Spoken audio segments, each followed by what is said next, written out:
bombs on some helpless civilian population that has no argument with us whatsoever. No argument with us whatsoever. We are bomb throwers. And when we're not dropping high explosives, on some small nation that only has a marginally effective air force, then we're declaring war on something at home. We love to declare war on something at home, don't we? Anything we don't like about ourselves. Top Pods.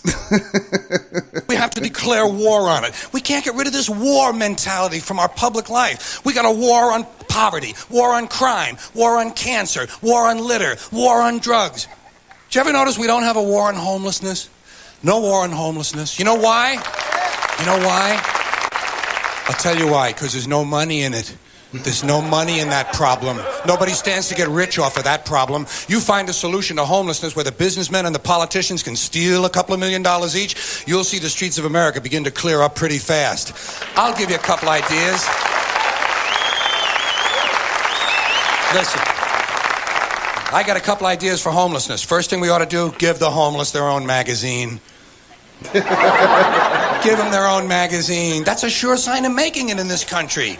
Every group in this country that makes it gets its own magazine. They got Working Mother magazine, Black Entrepreneur magazine, Hispanic Business magazine. Any activity engaged in by more than 4 people in this country gets a magazine devoted to it. Dart throwing, backpacking, basket making, boating, hiking, walking. Walking! There's actually a magazine called Walking! Look, Dan, the new Walking is out. Here's a good article, putting one foot in front of the other. Give them their own magazine. You know, come on. Give them their own magazine. You know what you call it? Better crates and cartons. Then when they get finished reading it, they can use it to line their clothing. Well, that's the kind of answer you'd get from a conservative American businessman. He'd say, yeah, let them read it. When they get finished reading it, they can use it to plug up the holes in them piano crates they live in. A good, practical, sound, American business conservative solution. I'll give you an idea about homelessness. First thing you got to do is change the name. It's not homelessness. It's houselessness. These people need houses. A home is an abstract idea. It has to do with a setting, a state of mind. These people need physical, tangible structures. Low-cost housing. But where are you going to put it? Nobody wants you to build low-cost housing near their house. They don't want it near them.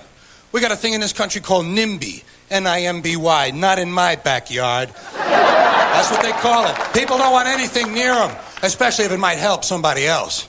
They don't want any kind of social help located near them. You try to open up a halfway house. You try to open up a drug rehab center. You try to open up a little place for some retarded people who want to work their way into the community. People say, not in my backyard. They don't want it near them, especially if it might help somebody else. It's part of the great American spirit of generosity. You can ask the American Indians all about the great American spirit of generosity. If you need current information, try a black family. They'll help you figure out the great American generous spirit. These days we call it 1,000 points of light. People don't want anything near them, even if it's something they believe in, something they think society needs, like prisons. Everybody wants more prisons. Everybody wants that. That's the new answer to all of our problems. Lock a lot of people up. People say, build more prisons, but not here. Well, why not? What's the problem? What would be wrong with having a prison in your neighborhood? Would seem to me like it would make it a pretty crime-free area, don't you think? You think a lot of crackheads and pimps and street criminals are going to be hanging around in front of a prison? No way, they're gone. What's wrong with these people?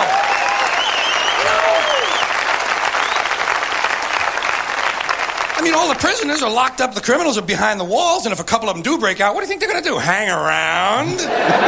Check real estate? No way, they're gone. The whole idea of breaking out of prison is to get as far away as you possibly can. Not in my backyard. Well, I got an idea where we can put some low-cost housing. Golf courses. This is just what we need. Golf courses. Yep. Plenty of good land. Yep. Plenty of good land in nice neighborhoods, land that's devoted now to a meaningless, mindless activity engaged in primarily by white, well-to-do male businessmen who use the game to make deals to get together to carve the country up a little finer among themselves. Golf is an arrogant, elitist game, and it takes up entirely too much room in this country. Entirely too much room. Listen to me. You know how much room it takes up? 17,000 golf courses, about 150 acres each. That's 3 million acres. That's 4,800 square miles. 2 Rhode Islands and a Delaware. You could build for the homeless on the land that's currently devoted to this meaningless, mindless, arrogant, elitist, racist game. Racist game. Racist game. I say it's time to reclaim that valuable land from the wealthy and turn it over to the homeless. You see, I have solutions. You know the only problem? No one ever calls. I rarely get a call from Congress or a think tank. Thank you all for listening. Good night. I'll see you later. Now you see why I chose that bit. I mean, you know, this is shit back in the day when we were growing up, man. I mean, there were still issues back then, but hey, we did succeed. We locked a lot of people up. Didn't do a lot fucking good, but we locked a lot of people up. Built more prisons and shit like this, and see, it's still out here. Oprah Winfrey's pissed off as movie flops. BLM director blames Christian and white people because the movie flopped. No, I think it flopped because you're being racist.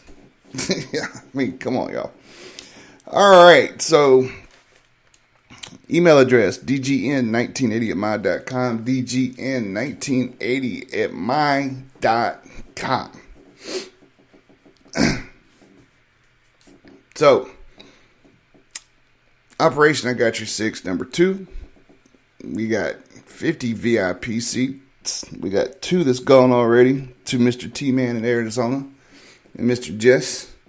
So we're going to give 2 away today. And you have to email the answer to dgn1980@my.com. How many total band members are on the flyer? How many total band members are on the flyer? Email me the answer. That's kind of a trick question, so you have to be kind of careful with this one. Email me the answer. We'll check them at 3:30 today, and we'll give out the answer tomorrow morning. Of course, the winner will get an email tonight, and or later on and whatnot. So, alrighty. Ah, shit. Did I lose that? I guess I did. Nah, that sucks. Oh well. Here's this little movie bit where I try to find this damn Christopher Titus thing in Hollywood. And to that we say, good. After all, why waste time coming up with a bad new idea when you can just remake a classic old good idea? If something was a hit once, chances are it'll be a hit again, which is why Hollywood is currently working on another slew of awesome reboots. Here's a look at some upcoming remakes that will get you pumped. Little Shop of Horrors. The original 1960 version of Little Shop of Horrors was directed by Roger Corman and featured a brief appearance by a masochistic Jack Nicholson. This is gonna hurt you more than it is me. Oh, goody, goody, here it comes. The film inspired an off-Broadway musical, which in turn gave birth to the 1986 movie directed by Frank Oz. Now, it looks like Tinseltown is opening up Little Shop for a 3rd time.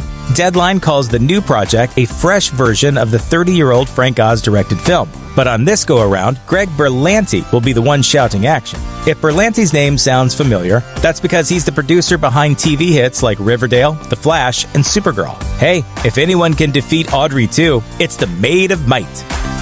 The Fly. If you're a horror fan, you know the original Fly starring Vincent Price hit theaters back in 1958.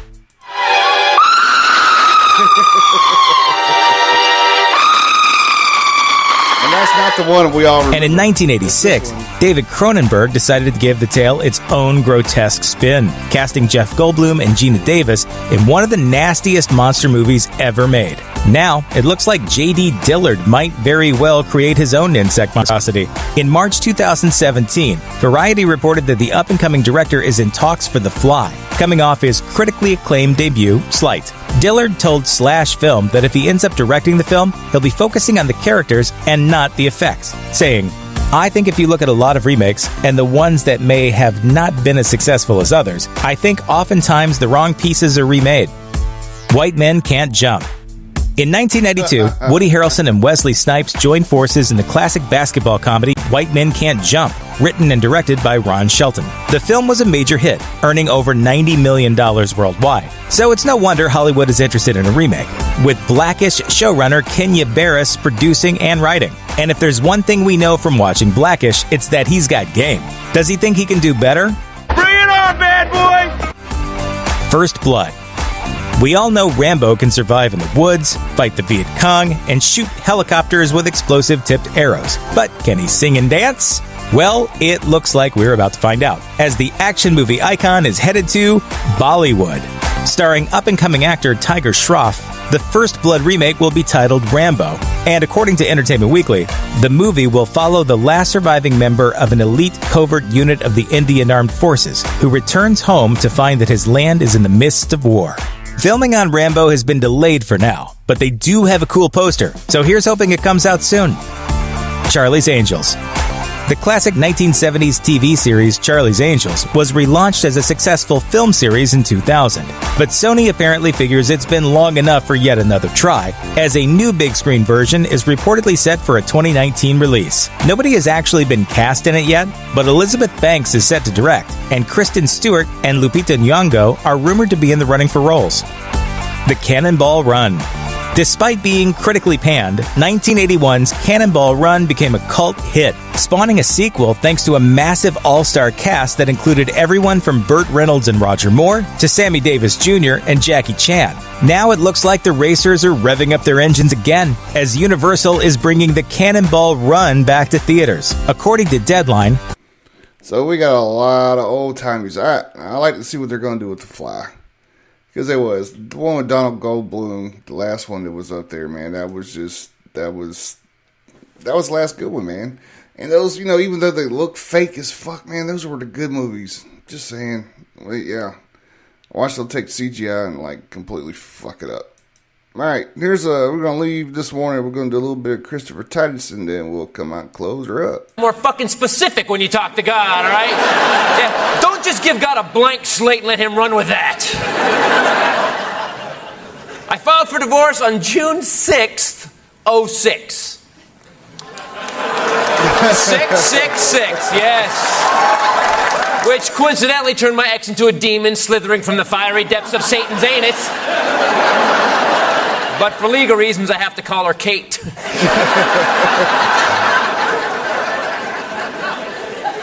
I knew things were weird. I knew they were weird. We were together 15 years, and things started going kind of sideways 17 years ago. Because she had one of those families. And if you're dating someone right now, and you've met their family, and their family is whacked, and you think, oh, that's okay, they're the good one,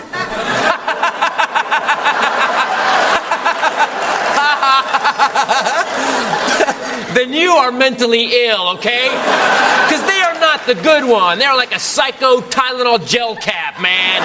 Tick tock, crazy's coming.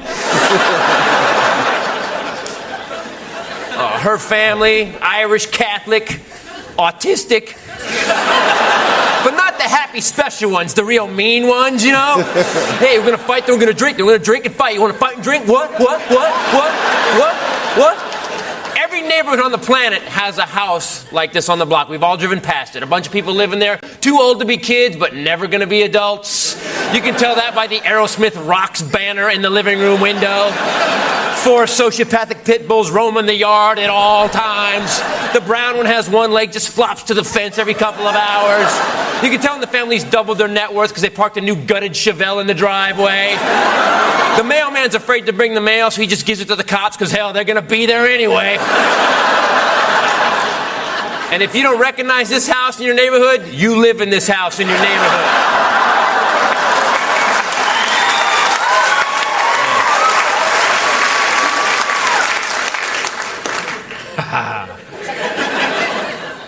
Why do we stay with these people? We've all done it. We've all stayed with a nightmare. Why do we stay with these life-sucking vampires, man? These soul-sucking humps that just drag you through psychological barbed wire day after day and year after year, till at the end of the relationship, all that's left of you is an empty shell full of hate and fear. By the way, do not look at the person you are with right now. It's a bad time to glance over.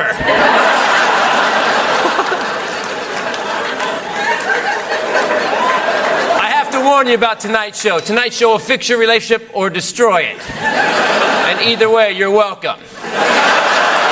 Yes.